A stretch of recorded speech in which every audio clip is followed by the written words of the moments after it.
Hey you guys, welcome back to my channel. Today's video is over confidence, internal, externally, and how it's built and what you can do to exude confidence. The first thing I want to mention is confidence is built by doing things that are scary and uncomfortable to you until they're not scary and uncomfortable. Think of that one thing that scares you the most, something that can develop you positively through this life. Whatever that one thing, that ultimate thing is, if you practice that one thing, the first time you're going to be scared, you're going to be nervous, you're going to be anxious.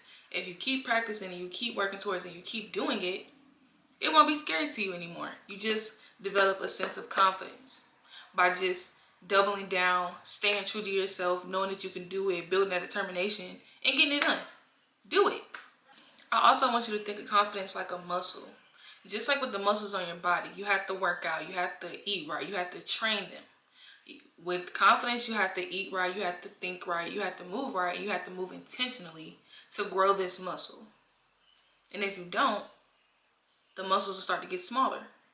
Your confidence will start to shrink. If you start doing things that are just comfortable and just normal and familiar to you, your confidence will start to shrink because you're not doing anything to advance the confidence. I'll give you an example. When I first started doing YouTube, I was nervous and I was scared to get on here because this was something new. If you guys go check out my very first videos, you can tell the difference between when I first started and now. I'm way more confident, way more comfortable with doing this. I want to learn different things and do different things and switch things up until I find what works for me. I don't feel like you ever hit a peak. Like, yes, you'll have days where you're just like, you're up there and you're really doing it, but I don't feel like confidence and knowledge are things that you stop doing at some point. And that's okay. Like, I feel like if there is something that you just can't stop doing and stop changing and making better, it should be knowledge and confidence. This is a slow progression. If I would have gave up then, I wouldn't be where I am now telling you guys about this progress.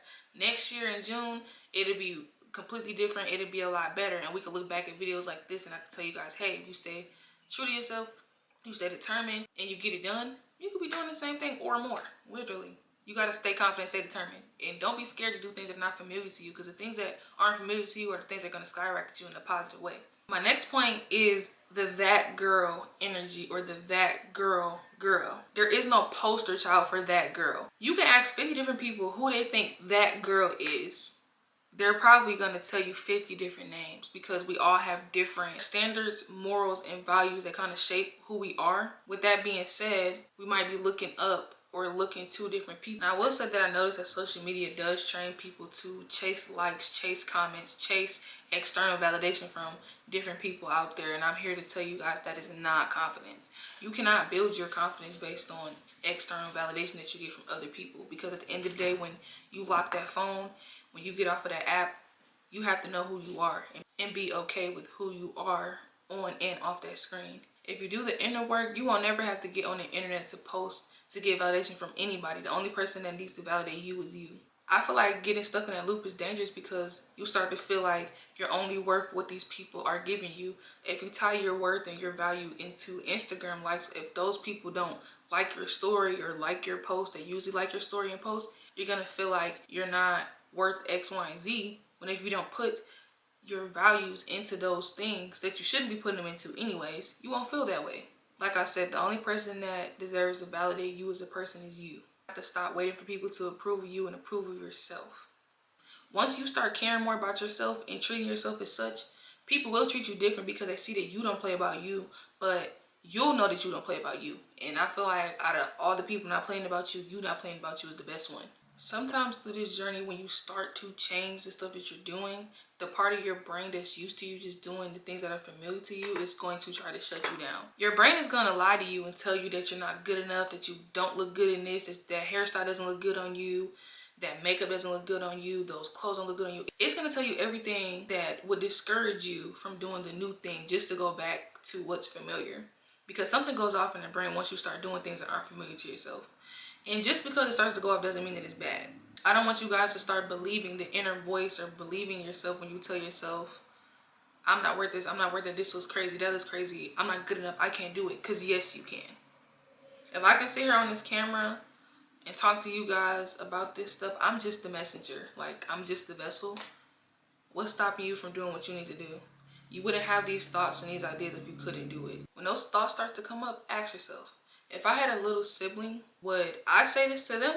If they came to me with these set of goals and they were in transition from doing what they're used to doing what they want to do now, would I say that negative thing to them? And the answer is most likely going to be no. If you wouldn't tell them the advice, you don't take the advice. The advice is not here to help you thrive, help you move anywhere faster or better. It's here to hinder you. So you got to shut that out. I will say that it's not easy to just shut it out. It does take practice. You literally have to stop the thoughts in their tracks and be like, hold up.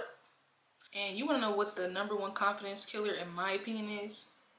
It's comparison. I feel like oftentimes, especially with the day and age of social media that we're in, a lot of people fall in that loop of comparing themselves to their favorite content creator, their favorite celebrities, and just people like that. Sometimes you got to unfollow these people. You got to unfollow them celebrities. You got to unfollow anybody that make you feel like your life is not worth whatever it is. And once you build the confidence, you can follow them back because you won't be constantly comparing yourself to them. Because like I keep saying, the only difference between you and that person that you look up to, that person that you're watching do all this stuff, is their mindset. They didn't get all this stuff by just wishing on stars and just hoping that things happen. They actually put in work to get it done. The problem is, a lot of the times, especially with social media, people do not include the steps that it took them to get there. They just show you what they're doing now. That's fine, but you have to know the way that progressions work. You start at the bottom of the steps and somehow, some way you get to the top of the steps. You don't just pop up and poof, you're at the top of the steps. You have to look at life like that. These people that you watch are not better than you. They're regular people just like you that seized their opportunities and went out here and did the thing that you're pondering over doing. The only thing you need to focus on is not giving up, not getting too frustrated. When you do get frustrated, take a break, but you keep going. You're only a failure when you give up. If you keep trying and you keep trying and you keep trying, that's what you are. You're a work in progress. Keep trying. Something being hard doesn't mean that I'm not going to try. It being hard is probably going to make me try even more just so I can beat the odds to come back and tell y'all to do it. As far as the comparison aspect go, once you stop comparing and you start falling in love with your own process, that's when you'll start to grow. And lastly, I want you to think of your confidence like that new pair of shoes, that new purse, that new shirt, that $1,500 bag you just bought. Whatever it is, let that item symbolize your energy and your peace and your confidence. You won't let just anybody touch that bag. You won't just let anybody wear the bag. You won't just let anybody see the bag. And some people that you know, you won't even let them know you got the bag. You need to protect your confidence and your peace the same way. Everybody does not deserve access. Everybody's not entitled to you. Some people you do need to keep them at a need-to-know basis, especially when you're transitioning and going into a better part of your life, because everybody's not supposed to be a part of that. And don't let people make you feel like you protecting your prized possessions in any aspect is you being selfish. You can say no and it's fine. You're entitled to your no just like they were entitled to ask you whatever question they asked you. Protecting your prized possession is a form of self-love and self-respect and also self-discipline. And I want you guys to remember this. Confidence doesn't make you fearless. It's not supposed to make you fearless. It's supposed to help you conquer your fears and move through them. You're going to have times where you are scared. You're going to have times where you do feel down. You're going to have times where you face situations and they are new and it's going to scare you.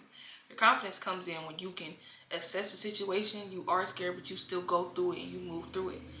Don't let your familiarity with situations and people and things keep you stagnant. The worst thing you could be in this life is stagnant. Next to broke is being stagnant. You don't want to be stagnant. You really got to put your best foot forward and choose yourself in a room that wants to shrink you and wants to keep you the way you are. You don't need to become another person to be that girl. You're already that girl. All you have to do is use these tools from anybody. Use the tools you get from all these different people from all these different places to become a better person and work towards it, and you'll be that girl. You don't have to be another person to be that girl. I don't know who came up with that analogy that you have to look like this or be like that or act like that or dress like that to be that girl. That's not the case. That basically sums it up for me. Thank you guys so much for tuning in. Let me know in the comments what confidence means to you and what tips you're going to use moving forward to exude this confidence and build this confidence. If this video helped you, share it with a friend. As always, remember to protect your peace and your energy at all times. And I'll see you guys in a day or two. Bye.